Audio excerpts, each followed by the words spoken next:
And just like that, it's over. Now, we've just docked in Long Beach, California, so good morning from the West Coast. And this morning, yeah, it means that my first ever Carnival cruise is now drawing to a close, which I'm really gutted about because I've had an absolute ball on here over the last week. Now, in this video today, I'm going to talk to you about the process of disembarking a Carnival cruise and also show you a little bit of what that looks like.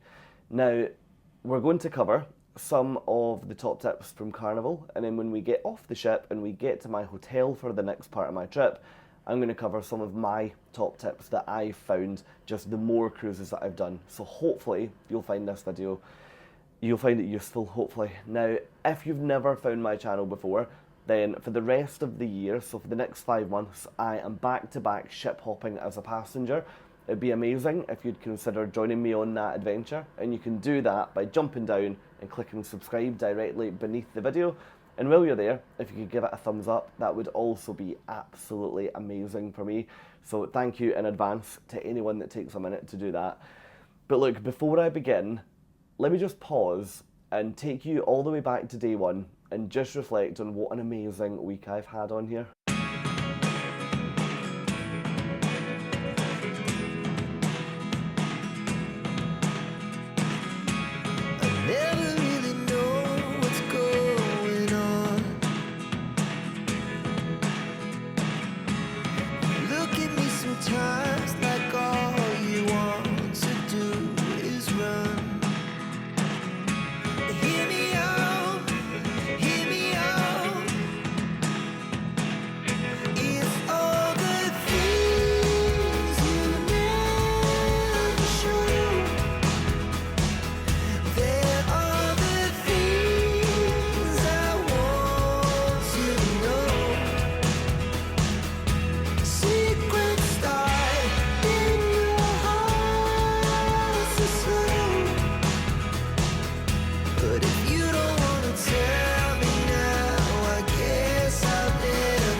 So yeah, hopefully you can see from the last minute or so that, yeah, this week has been pretty incredible. It's just been so much fun.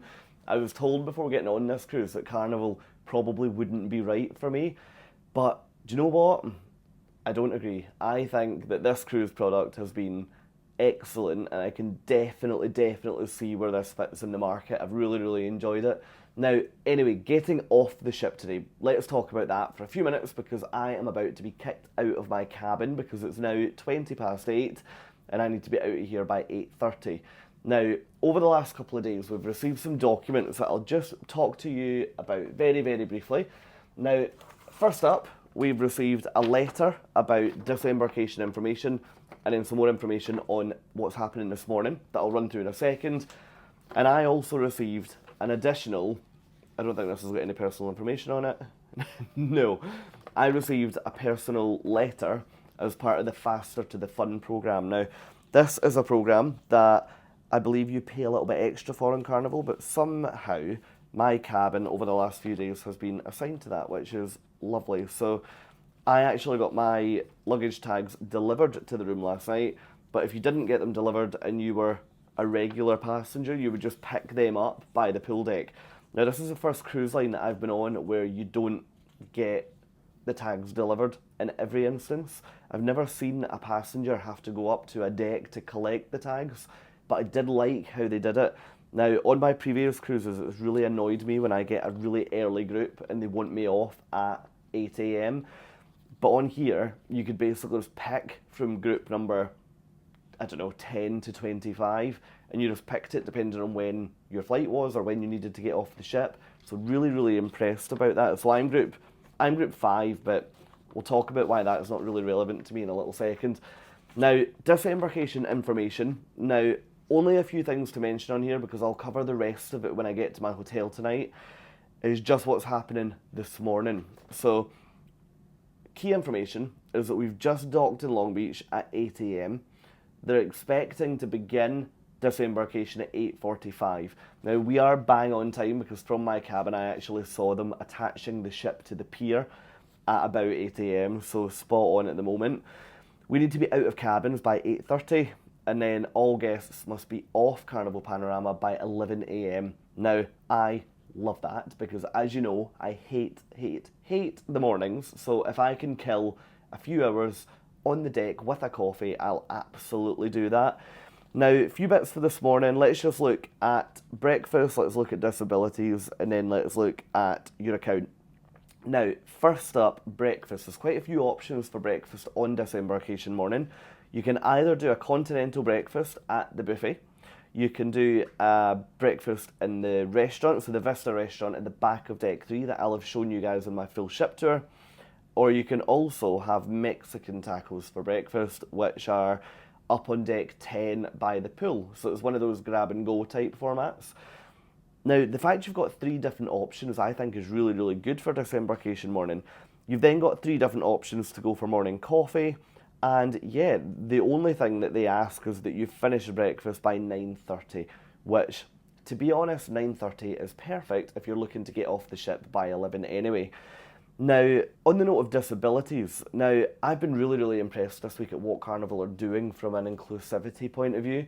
Now, this ship, when I got on, had a screen at the front that said this ship is proudly sensory certified, I think it was, and they label their venues with you might want to think about wearing headphones here, you might want to think about wearing sunglasses here, let us know if you've got any additional support needs that we can help with, and then they also have things on board like an interpreter who's interpreting for any deaf passengers that are with us, and they were actually interpreting through the entire show every single night of the cruise, including the comedy show. So I've been really, really impressed at that. Now, what they have on here is that if you need special assistance, then there's a whole separate lounge that you can go to as a guest with additional needs. So yeah, they seem to take really, really, really good care of guests that have got any particular disabilities on this Carnival ship. And I know that quite a few of you guys follow this channel to try and see like accessible rooms and things that, to be honest, I struggle to get into for a look because they're usually all booked out. But on here, yeah, they seem to be doing a really, really good job with disability recognition, which is excellent. And I think the cruise industry just has to continue doing more and more of that because this has been so refreshing to see this week. Now, the final thing to mention is just your sail and sign, is it? Yeah, your sail and sign account, which is basically, mine is currently in the thing at the door, but basically what happens with your cruise card, so your cruise card connects to, in my case, my MasterCard, which is what I then make all of my payments for my cruise on. So any drinks that I buy, any meals I pay for, any shows that I pay to go to, will all go on that account, and that will then rack up throughout the week. Now, as I say, I made the decision to sign my MasterCard up to it before I got on the ship, which means I have nothing to worry about, but anyone who paid a cash deposit will need to go and settle that today or get their extra money back, or anyone that's paying for that in any other way will have to go and settle that today. Otherwise, good luck getting off the ship if you owe Carnival a penny, because I don't think you'll manage it. But yeah, look, that kind of gives you a bit of a feel for how my morning's going to look. I'm going to leave here, go for breakfast, and then hang out on the top deck. I met an amazing group of people yesterday afternoon, actually, who I think are also going to be up there. So hopefully going to see them for an hour before we all head our separate ways. And yeah, I'll catch up with you guys properly when we get into my hotel room over on land here in Long Beach, California. In every video that I've shown you from this cruise, this top deck has been so busy with people having a great time on holiday. It was so refreshing to find a bit of life up here on the last morning, and I really enjoy the fact that with Carnival, you can get a final few rays of sunshine in the morning before you have to leave the ship. This dome building here is the main terminal. If you remember back to my first episode from this series, this is the amazing Carnival terminal with all of the palm trees and the benches and the street layouts inside. Now, the reason why I was watching this from the ship, as you can see here, a steady flow of people heading into the terminal. Because I was in no rush, it was great to sit and watch all of them head off, because hopefully they were going to go straight out, straight into a taxi, which means that by the time I was ready to leave, it would be walk-off conditions. Now, this is Long Beach, California. You can see the city skyline over the water, and on the left-hand side you've got the completely amazing Queen Mary, which we'll be visiting in one of my future videos, so make sure you come back and join me on there. Anyway, it was time to bid our goodbyes to Carnival Panorama and say my goodbyes to what has ended up being one of my favourite cruises ever. I was told that Carnival might not be for me, and I need to tell anybody that thought that, you have been so wrong. I have had an absolute ball on this ship over the last week.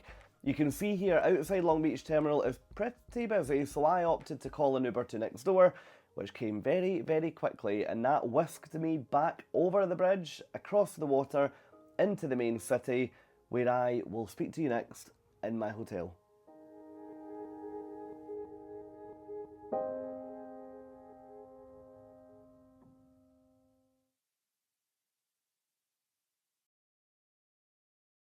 Okay guys, as you can hopefully tell, I'm now safely in my hotel room. Now, where I've chosen to stay between this cruise and the next one is a hotel called Inn at 50, which is essentially, it's a motel that's been bought by a hotel company and it's now been turned into a boutique hotel. So in terms of what I need for the next couple of nights, this place is going to deliver that perfectly, because I just need to find somewhere really comfortable that I can buckle down and just get some YouTube work done, because now that I've got a good Wi-Fi connection, this is where I can actually speak to you guys, because the ships are just so difficult to remain connected to you. So yeah, hopefully I'll be able to finish off one of my vlog series on here and yeah, get them all lined up so that you can watch them while I'm on the next ship, which is Cunard's Queen Elizabeth. But look, disembarkation today, it took quite a long time for everybody to get off the ship. Obviously, I was in absolutely no rush at all, which I'll come back to, but yeah, it's now the end of the day, so I'm currently watching the most beautiful sunset out of this window, but don't worry, it hasn't taken me until sunset to get to here. I've just had a very leisurely afternoon and just realised that I haven't actually closed off with you guys, so here I'm back. Now, what I wanted to cover off with you here was 5 things. Now, 4 of them are my top tips, or just to clue you in on what, in my opinion, has made this disembarkation go particularly well.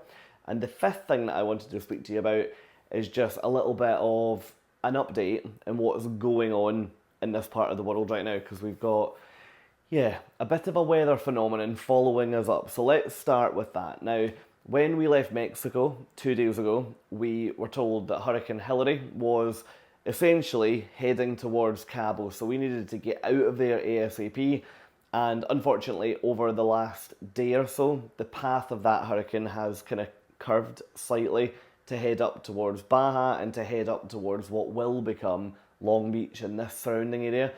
Now, what's going on around me at the moment is that out the window there's lots and lots of sandbags appearing, and the streets seem to be getting very quiet. It's so strange, because everything out there right now, the weather is beautiful. It's very calm, like very calm. Like the palm trees aren't even swaying at all. But they're expecting from about 2 o'clock in the morning tonight, it should get pretty, yeah, wet. I think it was the primary concern. So a couple of news reports are saying that they're expecting about 1 year's worth of rain to fall across tomorrow and the following day. So yeah, I think it might be a bit of an interesting 48 hours before I move over to the port, which I'll close off this video and tell you why I'm going there in a second. Now, in terms of things that I think that you need to think about if you're disembarking a cruise ship, especially if it's a Carnival cruise ship, number 1, yesterday, before we got anywhere close to the final day, they held what they call a Debark presentation. Now, that Debark presentation was held in the main theatre, and it was held by our cruise director, and you know what? It ended up being absolutely fantastic.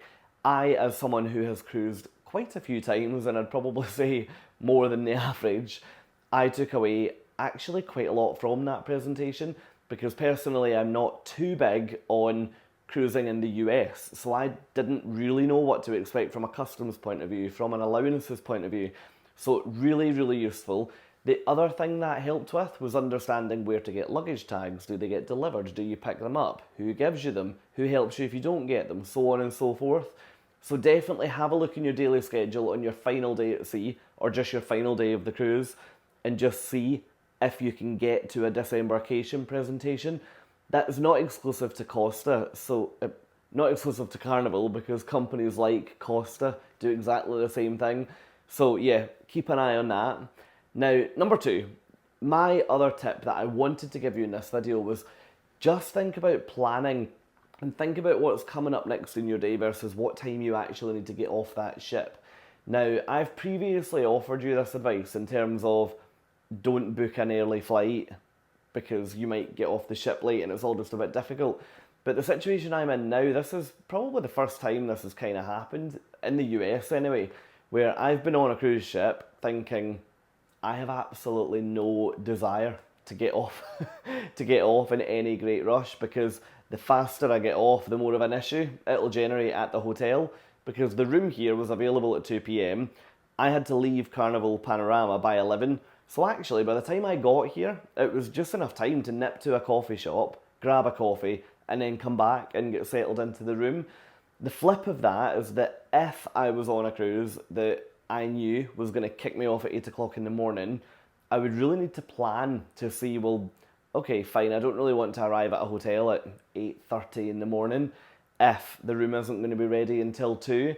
So maybe do a little bit of planning, because what you could plan to do is get into a tourist attraction in the morning before your room's ready, or if you're getting a late flight, you actually could book an excursion on that final day of your cruise that drops you at the airport, or you could arrange your own private transfer that takes you around LA to show you what's going on. So there's loads and loads of things that you could think about there. Now, the third I wanted to talk to you about was duty-free, and this caught me so off guard at that disembarkation presentation. Now, as a Brit, it's pretty clear the duty-free allowances for what we can bring back from a European holiday or from a US holiday, so on. What completely slipped my mind was that obviously you have to adhere to the allowances for re-entering the US when you get back into the United States following your cruise from Long Beach. Now, this is where it gets interesting, because the shops on board do a lot of offers where you can buy 5 bottles of, it was 6 bottles of whiskey, so it was something like buy 5 bottles of whiskey and get 1 free. So you were paying like $400 for a case, which actually was quite a good deal. Now, here's why I probably wouldn't have got a very good deal from that. On the disembarkation leaflet that we got, it reminds you that your duty-free allowance is $800 total allowance per guest. It's also 1 litre of alcohol per person over the age of 21. Now, I would have been absolutely scuppered if I had bought a case of whiskey, because while I would be able to bring it into the United States, I would have had to pay duty on all of the additional drink that I was bringing in.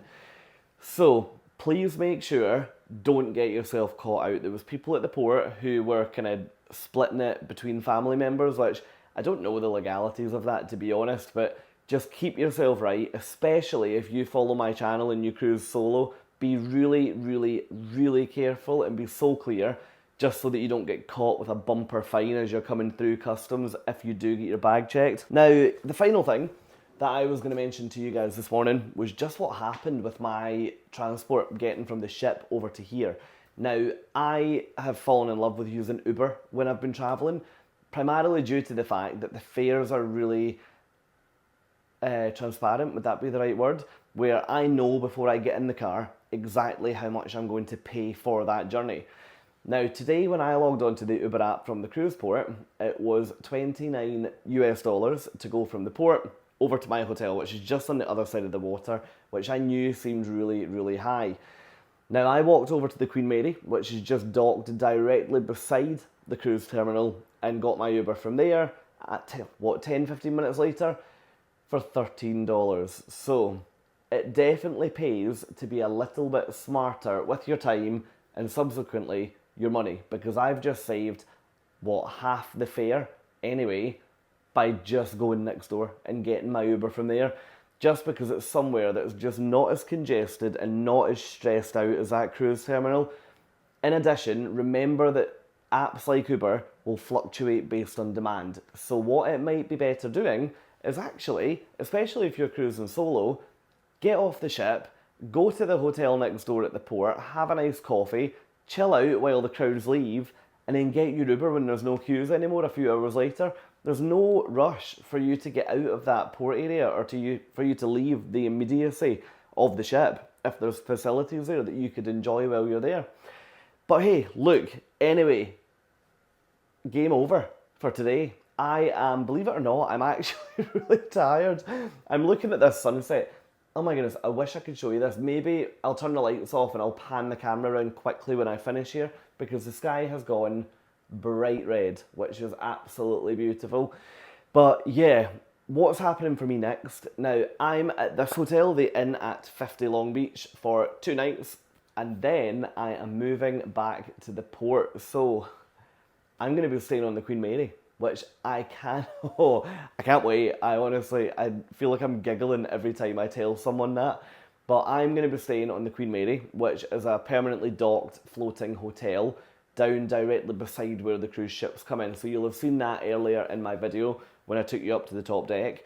Now, the reason why I'm so excited for that is, well, A, due to the fact that it's such a significant ship, but B, I stayed on the Queen Elizabeth II, or the QE2, in Dubai back in March, and I can't wait to see what that project in Dubai looks like versus the project here in Long Beach, because just looking at the Queen Mary, she looks as though it's a fantastic renovation job that's been done at the moment. It looks so good in comparison to when I arrived at the QE2. It kind of looked a bit tired when you first got there.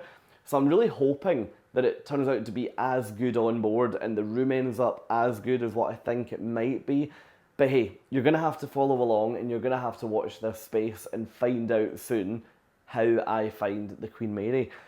But look, enough's enough for me, because I am going to think about turning in now, because I cannot wait for a night in what is actually going to be a really comfortable bed on land before, maybe the weather turns a little bit tonight. So wherever you are in the world, thank you so much for watching. I do hope that you've enjoyed a first glimpse into Carnival. Up next, I'm on the Queen Elizabeth for my Panama Canal cruise.